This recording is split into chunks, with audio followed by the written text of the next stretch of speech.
Se conecta con nosotros virtualmente el señor Jorge Zapata, presidente de la CONFIEP. ¿Cómo está, señor Zapata? Muy buenos días y gracias por estar con nosotros. Muy buenos días, con todo gusto. Señor Zapata, quería arrancar preguntándole, bueno, han publicado un comunicado el fin de semana. ¿Qué esperan? ¿Qué se espera desde el sector empresarial de este mensaje presidencial que al parecer va a ser extenso? Mire, nosotros lo que esperamos es que se aborden los problemas que más identifica la población, la ciudadanía, como los más agudos, los más complicados y los que más le preocupan. Obviamente la inseguridad ciudadana es uno de ellos, han estado hablando de ello hace un momento, pero es que esto está muy ligado a las economías ilegales y sobre todo a la minería ilegal, ¿no? Entonces, uno de los problemas por los cuales se da tanta violencia es por las disputas en los territorios mineros informales e ilegales en su mayoría, y eso tenemos que empezar a disminuir hasta llegar en un momento a erradicarlo, ¿no? Porque ya no cabe ninguna duda de que son fuente de violencia, de disputas, de crimen organizado. Entonces, una de las cosas que esperamos es que el gobierno sea contundente en no retroceder en las medidas que ha dado, es decir, sacando ya 50.000 registros del Reinfo y otorgarles a los que venían actualizando su Reinfo los últimos 3-4 años, el último plazo hasta el 31 de diciembre de este año para que ya no haya más extinciones, ¿no? Y señor Zapata, yo quería añadir una pregunta, y es importante también porque nos mencionaban esto en los comentarios. Primero que nada, Paola Villar, no me había presentado con usted. ¿Le parece que ha servido de algo el estado de emergencia de Patás, por ejemplo, o estos estados de emergencia que se han dado a raíz de las situaciones de violencia por la minería ilegal? ¿Deberían extenderse? ¿Debería cambiarse el trabajo? ¿No? Me gustaría saber si ustedes ahí han conversado sobre estos temas de repente con MINEM o con MININTER, ¿no? Que también es una autoridad, pues obviamente la autoridad que está a cargo de estos temas, y si les parece que deberían darse mejoras. Un gusto, Paola. Sí, mire, nosotros hemos estado con los funcionarios de la minera Poderosa y nos han contado ellos, nos han reconocido que han sido bien coordinadas y han sido efectivas las medidas que se han tomado en Patás, porque no solamente se ha iniciado un cambio de estrategia netamente militar. Por supuesto que tiene que haber una estrategia militar o policial, como se le quiera llamar, o sea, una estrategia de fuerza también, pero acompañada por otros sectores del gobierno. Es decir, está en Patás hoy día la SUNAT, la SUCAMEC y otras entidades que están controlando y están siguiendo los cargamentos, el mineral que sale de las bocaminas y tratando de hacer la trazabilidad de dónde salen, a dónde llegan, con las guías de remisión, etcétera, y los controles necesarios, ¿no? Y eso está, según nos dicen, dando buenos resultados. Eso se debería replicar, por supuesto, en otras zonas del país.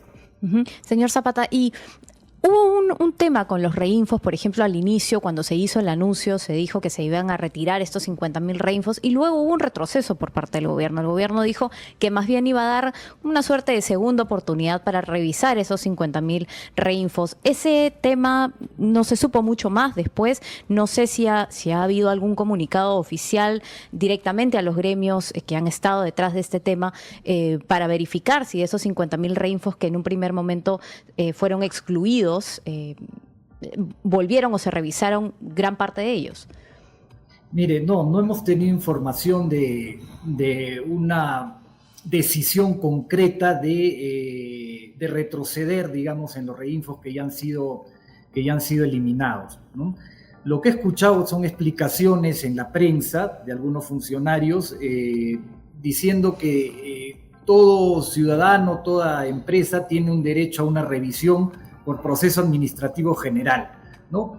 Entonces, bueno, si eso es un derecho, habrá que acogerlo, pero esperemos que cuando se evalúe nuevamente no se les dé el permiso, ¿no? Porque son reinfos que ni siquiera se habían actualizado durante los últimos 3 o 4 años. Entonces, deben quedar ya pues totalmente eliminados del registro, ¿no?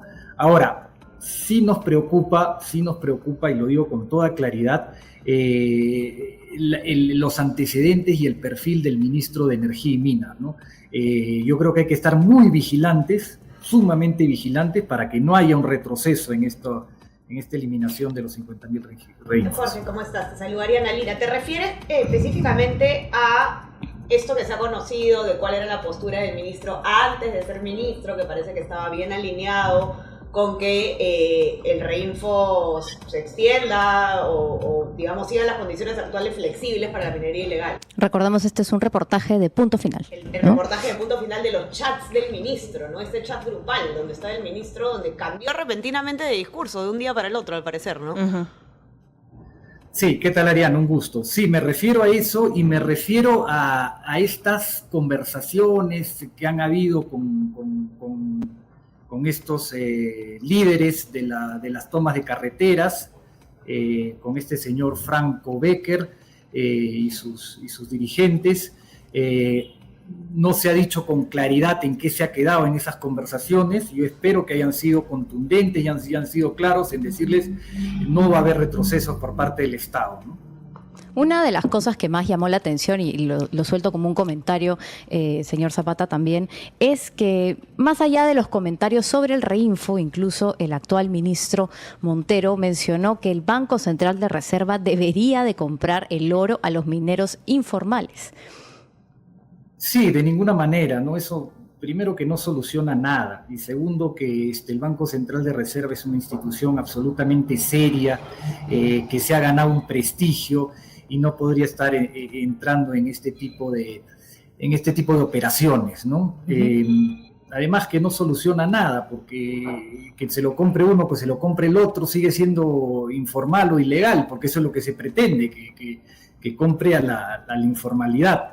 El Banco Central de Reserva puede comprar a un minero perfectamente formal, perfectamente que tenga una trazabilidad clara de dónde obtiene el mineral, que además ejerza, que actúe con probidad y con respeto a los derechos humanos y con los respeto de los derechos de los trabajadores que operan en las minas que tiene bajo su concesión, ¿no? Uh-huh. Pero de ninguna manera, pues, el Banco Central de Reserva puede comprar oro donde gente entra a socavones en condición de esclavos, ¿no?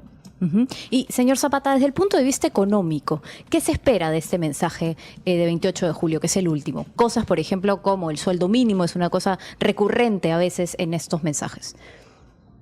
Mire, lo que necesitamos es trazarle una ruta al país, y ahí no solo debe involucrarse el gobierno, deben involucrarse los demás poderes del Estado, porque el país es perfectamente viable, tiene oportunidades de oro, tiene unos términos de intercambio que no se veían hace muchísimos años, quizás 60, 70 años, ¿no? Tiene unos valores de los productos de exportación en cifras récord, ¿no? Tiene estos descubrimientos de petróleo que se han hecho frente a las costas de La Libertad, y hay otros yacimientos frente a las costas de Tumbes. Fíjense, nosotros hemos multiplicado por 25 nuestras agroexportaciones en 15 años, y eso que no hemos hecho las otras irrigaciones, las irrigaciones, las segundas, terceras etapas de las irrigaciones que hicimos solamente en parte y no iniciamos otras, ¿no? El potencial minero con 64.000 millones de dólares en reservas probadas, que tampoco se explota. Entonces, tenemos que empezar a hablar de esos temas, tenemos que saber qué vamos a hacer con la infraestructura que está paralizada en el país, somos incapaces de resolver nuestra brecha, tenemos 43.000 millones de soles en obras paralizadas en un país que necesita tanto en infraestructura. ¿Qué hacer con la infraestructura? ¿Qué hacer con la formalidad? Tenemos índices muy altos de informalidad que tenemos que bajarlos, y ahí entra el tema del sueldo mínimo. Ahí encaja perfectamente. No se trata de poner requisitos un poco sin estudiar mucho la problemática, sobre todo de la micro, pequeña empresa, que a veces esas empresas pequeñas no pueden asumir esos costos de esos requisitos, y los obligas a permanecer en la informalidad o regresar a ella cuando se han formalizado, ¿no? Entonces tenemos que armar un gran debate nacional sobre cómo formalizamos el país, ¿no? Tenemos que resolver nuestro tema de educación, ¿no? Hemos retrocedido en educación, íbamos avanzando de a poquitos, y en los últimos años hemos retrocedido por esta idea de que de no evaluar, de no hacer meter a los profesores en un tema meritocrático y que se evalúen constantemente y se actualicen, ¿no? Pareciera más bien que los benefician, ¿no? Sí, Que nos claro. benefician casi de manera gratuita.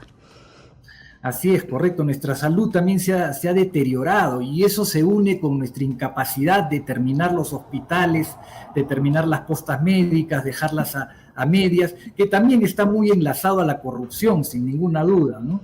Entonces, esos grandes temas nacionales, estoy marcando 3 o 4, son más, por supuesto, pero tenemos que empezar a debatir sobre ellos porque para ser un país desarrollado necesitamos buena salud, buena educación, buena infraestructura, formalidad y, por supuesto, eliminar la delincuencia y el crimen que hoy día nos agobia, ¿no? ¿Y le parece que este es un gobierno que podría, ya con lo que le queda de tiempo, digamos, empezar con algunos de estas conversaciones clave, ya también la acción, ¿no? Porque mucho se queda a veces en el debate y poco termina dándose, como lo hemos visto en los últimos años, en realidad.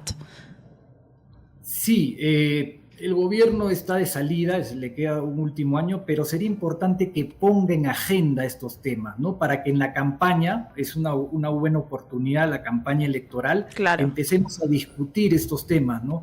Y no centrarnos en cosas que realmente no tienen la importancia de estos temas que sí son importantes para el país. Ahora ahí, señor Zapata, creo que también hay un mea culpa del gobierno porque si nos centramos en temas que no son, digamos, no estos de pronto los primordiales, que son temas de pronto como en algún momento lo hemos visto, ¿no? Los escándalos que rodean al gabinete ministerial, el sueldo de Dina Boluarte, es en gran parte porque la presidencia, digamos, el gobierno lamentablemente nos obliga a hacerlo, ¿no?